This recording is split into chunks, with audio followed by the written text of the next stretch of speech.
Апта соңунда гезит беттерине басылып чыккан макалалар менен тааныштырууну баштайбыз. Саламатсыздарбы? Студияда мен Нурдөлөт Таштанбек уулу. Алгач узаган жумада интернет желесинде кандай кызыктуу жаңылыктар болду? Кыскача топтому менен тааныштыралы.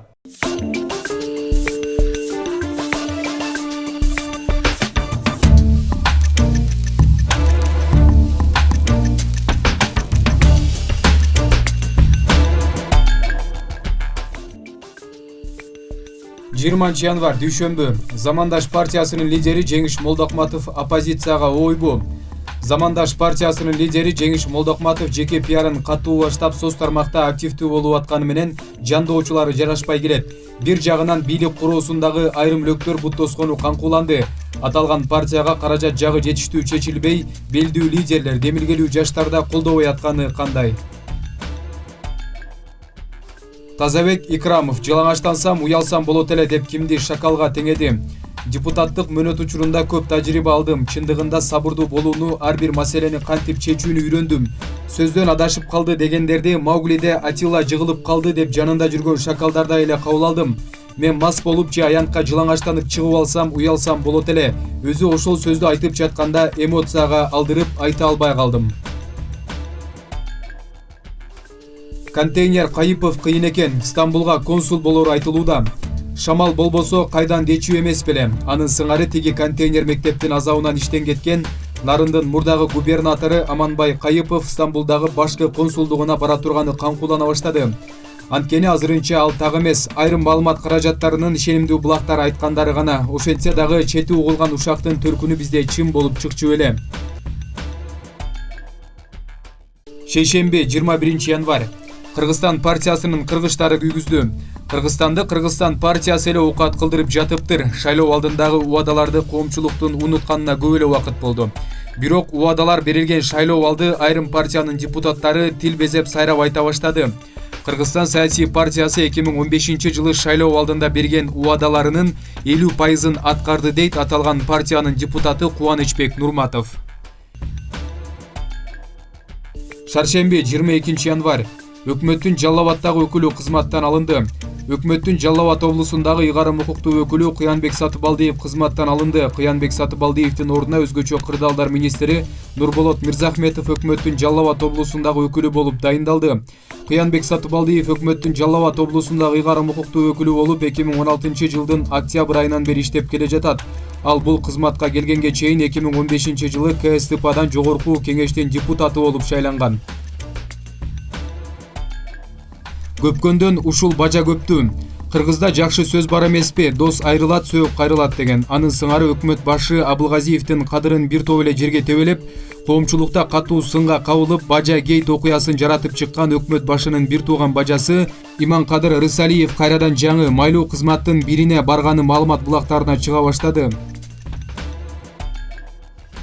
Осмонбек Артыкбаевдин ТЭЦ боюнча айып пулун башкалар төлөп берди. Бишкек шаардык сотунда жылуулук электр борборундагы авария боюнча соттук кароо уланууда.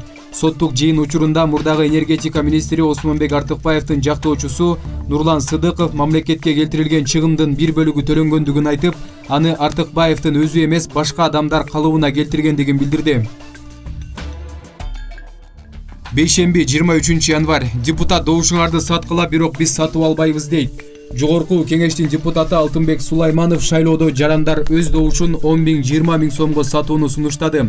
Мындай жол менен шайлоочулар добуштарды сатып алып жаткан олигархтарды жазалаган болот. Анын ой толгоосу боюнча Кыргызстанда шайлоодогу добуштарды сатып алуу жөрөлгөсүн жеңүү мүмкүн эмес. АКШ мурунку президенттерге болгон таарынычын Жээнбековдон чыгарып атабы. Дүйнөлүк чоң жаңылыктарда кайра мекенибиздин аты аталды. Дональд Трамп келерки дүйшөмбү күнү жарыялоочу АКШга визага тыюу салуучу мамлекеттердин тизмесинде Кыргызстан дагы бар экен. Бул кабар АКШнын жергиликтүү жана дүйнөлүк ММКларында кенен тарап, дуу эле болуп калды. Кээ бир түшүнбөгөндөр муну АКШ азыркы бийликке нааразы экен дешип, кайдагы бир геосаясий себептерди издеп башташты. Депутат Бакиров жашоосуна нааразы кыргызстандыктарды Памирге жөнөтүш керек. Жогорку кеңештин вице-спикери Мирлан Бакиров жашоосуна нааразы болгон кыргызстандыктарды Памирге жөнөтүш керек деп эсептейт. Мындай оюн ал 23 январда парламенттин жалпы жыйынында улуу жана кичи Памирдеги кыргыздарга колдоо көрсөтүү маселесин көтөрүп жатып айтты. Жума 24 январь. Бажы кызматы саламаттыкты сактоо жана жаза аткаруу мамлекеттик кызматы эң коррупциялашкан мекемелер деп табылды. Кыргызстандыктар бажы кызматын 4-жыл катары менен эң коррупциялашкан мекеме деп атады. 2019 жылдын экинчи жарымындагы жүргүзүлгөн сурамжылоонун жыйынтыгын Улуттук статистикалык комитети чыгарды. Бажы кызматынан сырткары алдыңкы 5-жылдыкта саламаттыкты сактоо министрлиги, жаза аткаруу мамлекеттик кызматы, Бишкек ош шаарларынын мэриясы жана курулуш, архитектура жана коммуналдык чарба мамлекеттик агенттиги кирген. Жаза аткаруу мамлекеттик кызматынын жетекчиси Мелис Турганбаев Садыр Жапаровдун тарапташтарына жооп берди. Жогорку кеңештин экс депутаты Садыр Жапаров мөөнөтүнөн мурда бошотулбайт жана жатак абагына которулбайт. Бул тууралуу жаза аткаруу мамлекеттик кызматынын жетекчиси Мелис Турганбаев Садыр Жапаровдун бошотулушун талап кылган Ысык көлдүн Түп районунда өткөн митингдин катышуучуларына жооп катары билдирди.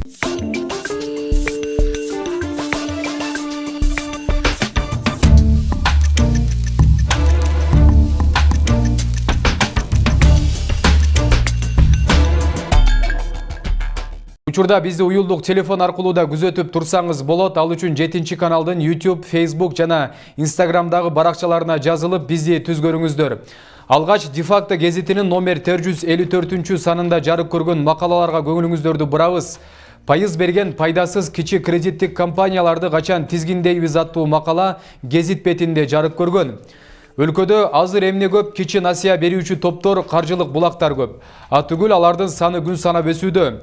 Олчойгон пайыз менен каржылап турган элге каражат бере коюп, кайра кактабай алардын канын соруп жатышат. Азап чегип, тагдыры талкаланып, абакка түшкөндөрү канча.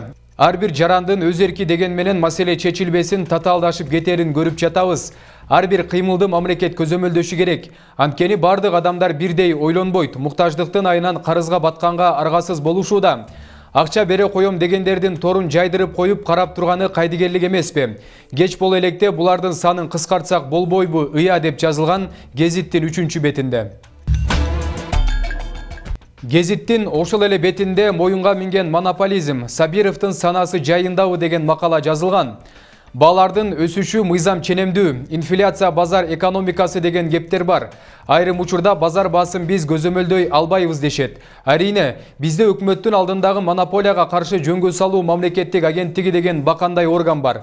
Жетекчиси Шухрат Сабиров. Бирок бул монополияга каршы күрөшүү тармагыбыз өзү эмне иш кылат? Бар органбы же кагаз жүзүндө эле иш алып барган тармакпы? Маселе ушул жерде. Эгер мамлекетте бааны көзөмөлдөй албаса, анда бул органдын ананда Шухрат Сабировдун бизге кандай зарылчылыгы бар? Дегеле элдин таламын талашып, үн катканын көрө элекпиз бул тармактын. Баары түшүнүксүз кагаз жүзүндө гана жең ичинде жүргүзүлгөн макулдашууларга ыктаган. Бул орган өлкөдөгү бааны көзөмөлдөйбү же алчуусун алып коюп эле үн катпай ултура береби? Балким Сабировдун санасы жайындадыр, бирок элдин санасы жайында эмес болуп жатпайбы? Алсак бүгүн кадимки өзүбүздөн өндүрүлгөн эттин баасы асмандап кетти. Тиешелүү агенттик эмне кымбаттап атат, ага эмне негиз болуп атат деген суроолорго жооп берип, жок дегенде элди алдап койбойбу? Же ушуга да Сабировдун акылы жетпейби? Же бул эргул акча санап, ар жерде кумшекер, чайга, кум цементке коюлган, күйүүчү майга коюлган, базардагы орундарга коюлган жана башка ушул сыяктуу кыскасы чөнтөгүнө акча түшүрө турган жаатты гана карап, элдин кызыкчылыгын эске албайбы деп жазылган. Бейөкмөтчүлөр талашы $1 миллион 200 000 аламан улакта деген макалага көрөрмандардын назарын бурабыз. Өлкөбүздө күздө боло турчу парламенттик шайлоонун айланасындагы бардык процесстерди дискредитациялоо максатында сырткы күчтөр өзгөчө батыштын акырынан жем жегендер болгон аракеттерди көрүүдө деген маалыматтар буга чейин көп эле жазылып келген. Мындай деструктивдүү максатта Кыргызстандагы бейөкмөтчүлдөргө жана айрым массалык маалымат каражаттарына акча каражаттары бөлүнүп, алар ар кандай тегерек столдорду уюштуруп, шайлоонун эрежелерин сындап, коомго бүлүк салууга, ишенбөөчүлүк жаратууга аракет кылышкан. Эми батыш тарап кийинки транш катары шайлоону мониторинг кылууга акча бөлүп берет экен. Өлкөдөгү көп сандаган бейөкмөт уюмдар бөлүнө турчу $1 миллион 200 000 аламан улак байге ала турчудай бири-бири менен жөлөшүп, урушуп, түшө элек акчаны кызганышып, узун кезекке туруп жатышыптыр. Көбүрөөк же азыраак акча тийип калып, мушташ чыгып кетпесе экен деп бери жактан биз сарсана деп жазылат Дефакто гезитинде. Ал эми аталган гезиттин 7 бетинде иштейм дегендер катарга тизилгиле аттуу какшыктөр жарык көргөн. Жаңы башталган чычкан жылынын бир өзгөчөлүгү быйыл жогорку кеңешке кайрадан шайлоо болот эмеспи? Эскилерин эрден оодарып, жешилгендерин жерге жайып, жаңыларын жалаягына ороп чулгап, керек болсо жылбай иштедип, памперсин кийгизип, ак үйгө отургузат эмеспи. Кудайдын кулагы сүйүнсүн, ушул чакырылыштын депутаттары нөлдөн баштап, акыркы айлыкты алганга чейин иштемей болушту. Айрым чакырылыштын депутаттары орто жолдон айнып кетип, тарап жок болушчу эле. Эми муну тарых билет эмеспи. Элге жардамын бергендер, элден колдоо тапкандар кайрадан депутат болсо мейли. Депутат болуп бир тыйынга жардам кылбаган, атүгүл үй бүлөсүн бага албагандар да депутат болот элек деп чуркап жүргөнүн көргөндө күйүп кетет экенсиң. Күздө боло турган шайлоого азыртан билек түрө даярдангандар жоктон пайда болуп, эмитен көчөдө колоктоп жүрүү дейт. Мойнун таза жуубай туруп, бутун жуубай туруп, оркойгон тырнагын албай туруп, күндүз чырак жандырып издеп жүрүшөт дейт. Кудай атообу. Шыкалап бир көрсөм, кармалып бир көрсөм, арман жок эле дешет экен. Чабал өрдөк мурда учат дегендей урнадан учуп түшпөгөндөй эле, арка мойну астында калбагай эле деп кооптонот экенсиң. Кантсе да өзүбүздүн балдар эмеспи. Бирөө бизге баласын бербей калсын, аман эле болсун деп туралы огородко таш ыргытканга чейин деп жазат Де-факто гезитинде. Эми Азия News коомдук саясий басылмасынын 340-чы чыгарылышын барактайлы. Гезиттин 3-чү бетинде Жеңиш Разаков катачылыктарын моюнга албай, элдин кыжырына тийүүдө аталышындагы макала басылган. Вице-премьер-министр Жеңиш Разаков барган сайын эле мүдүрүлө баштады. Же кыйраткан иши болсочу. Баткендеги чек ара чырына байланыштуу көйгөйлөрдү айтышкан көпчүлүктү жекирип алыптыр эй. Митингге акча алып чыгып атышат деп ооз көптүргөнү менен коомчулуктун кыжырын ого бетер кайнатты.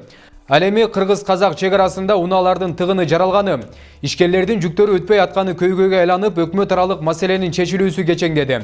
Казак тарап менен караңгыдан көз тапкандай сүйлөшүүлөр болбой атканы өкүндүрөт. Мындай шартта Жеңиш Разаков менен Замирбек Аскаров чек арадагы жүк ташуучуларга ысык чай таратканын жар салышты. Мына сага реформа. Дал ушундай аргасыздык жеңил пиар менен өкмөт алектенип калды. Анан кантип элибиз нааразы болбойт? Кийинки макала. Туйгуналы Абдраимов Москвага эмнеге учуп кетти аталышында басылып чыккан. Кече экс-БШК төрагасы Туйгуналы Абдраимов Москвага учуп кетти. Бизге жеткен маалыматтар боюнча ал маанилүү жолугушууларды өткөрүп, жума аягында Кыргызстанга кайтып келет. Саясат кызый баштаганын, шайлоолордо даярдыктар көрүлүп атканын эске алсак, кептин баары алдыда жатат окшойт. Баса өткөн жылдын соңунда да Туйгуналы Абдраимов Москвага барып келген. Ал эми гезиттин 5-чи бетинде эч кандай реформа, ири инвестициялык долбоорлор болбосо, экономикада кайдагы өсүү макаласы жарык көргөн. Баштапкы эсептөөлөр боюнча 2019 жылдын январынан тартып декабрына чейин Кыргызстандын ички дүң өнүмү 590 миллиард сомдон ашык каражатты түзүп, мурдагы жылга салыштырмалуу 4,5%га көбөйгөнү статистика комитети кабарлады. Кумтөр кен казуу ишканаларын эсепке албаганда 2019 жылы ички дүң өнүмдүн көлөмү 2018 жылдын январ-декабрынын деңгээлинен 3,8%га өсүү менен 543 миллиард сомдон ашты. Оба, ушинтип цифралар менен ички дүң өнүм өстү деп ооз толтуруп айтып жатабыз. Бул боюнча экономика серепчилеринин жоопторуна кызыктык. Бул жылдагы эле көрүнүш жана акыбал. Өсүп жатабыз деп ооз көптүрүүнүн деле кереги жок. Өлкөнүн 40%га жакын жумушка жарактуу эли мигрант болуп чет өлкөлөрдө жүрүшсө ички байкалбаган.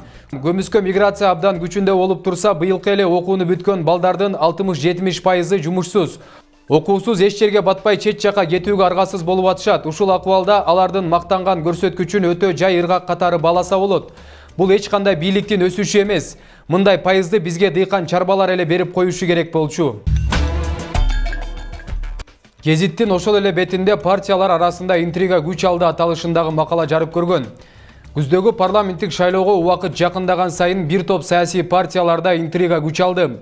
Биринчи кезекте тизмеге кирүү бийликчил партияларга ыктоо, бийликке жагалданып сүйлөө деген сыяктуу көрүнүштөр башталды. Бийлик кайсыл партияны коштоп шайлоого барат экен деген суроо учурда ар бир кыргызстандыкты кызыктырып жатат. Айрымдары Биримдик партиясы дешсе, айрымдары Замандаш, Мекеним Кыргызстан деген партиялардын атын аташууда. Мына ушул сыяктуу маселе учурдун темасына айланды. Жаздан тартып шайлоого карата мындай интригалар катуулай баштайт. Ал эми Майдан коомдук саясий жана маданий гезитинде Айтматова Американын долбоору аталышындагы макала жазылып чыккан. Залкар жазуучу Чыңгыз Айтматовдун жалгыз жана эрке кызы Ширин Айтматова өткөн жылы жайдан баштап Үмүт 2020 аталышындагы кыймыл түзүп, белгилүү саясатчылардын чуулгандуу коррупциялык иштерин ачыкка чыгара баштаган болчу. Айрымдар Шерен кыздын булат жүрүшүн быйыл күзүндө болуучу парламенттик шайлоого байланыштырышкан. Көрсө маселе андан да терең экен. Убакыт өткөн сайын Айтматованын ошол чулгандуу журналисттик иликтөөлөрү эриген муздай коомчулуктун колдоосуна ээ болбой, артында белгилүү олигарх саясатчылар Алтургай Улуу Жиржава тургандыгы байкалууда. Жаңы жылдын алдында Алматы аэропортунда күйөөсү Сыргак Кенжебаев алдамчылык үчүн кармалганда, булар деле таза эмес экен деген пикир эл арасында басымдуулук кыла баштады. Жакында соц тармактардын колдонуучуларынын бири Айтматова тууралуу төмөндөгүдөй пикир жазыптыр. Кыргызча сүйлөгөн бир да сөзү жок адам кыргызга күйүп жанам десе ишенесизби? Ушундай куруу кыйкырыкты салып кайрадан баягы Ширин Айтматова чыкты. Мен мамлекеттеги коррупционер уруулардын бетин ачып салдым. Бир нече айдан бери алар менен күрөшүп жатам. Президент менен жолуксун дейт. Дымагы күчай бул неменен. Кайсы коррупционердин бетин ачып, кайсы схеманы иликтеп чыктыңыз? Сиз иликтеген бир тармак барбы? Ошондон өлкөгө жарты тыйын пайда түшүрө алдыңызбы? Жок. Айтматова болсо Аманданын тагынчактарын санап олтурат. Президент менен ошону талкуулайсызбы? Же эчен жылдар бою ишкерлердин мойнуна минип, акча сыгып жүргөн күйөөңүздүн СИЗОдон чыгышынбы? Айтматова 2020 жыл АКШда жашаган, өлкөдө АКШнын саясатын жүргүзгөн бир топ уюмдар менен табакташ, шыбагалаш. Эсиң барда этегиңди жый дейт мындайда. Адегенде тапшырма берген тараптын жетегинен чыгыңыз. Антпесе Американын заказын аткарып жатканыңыз айдан ачык турганда президент сиз менен жолукмак беле. Сиягы бул пикир кыз сайкалдын океандын ары жагындагы кураторлорунун көрсөтмөсү менен азыркы бийликке каршы иштеп жаткандыгынын чыныгы жүзүн ачыкка чыгарып койду окшойт. Сиздер апта соңундагы гезит беттерине басылып чыккан айрым маалыматтар менен тааныштыңыздар. Дем алыш күнүңүздөр көңүлдүү улансын. Кайрадан эфир аркылуу көрүшкөнчө аман туруңуздар.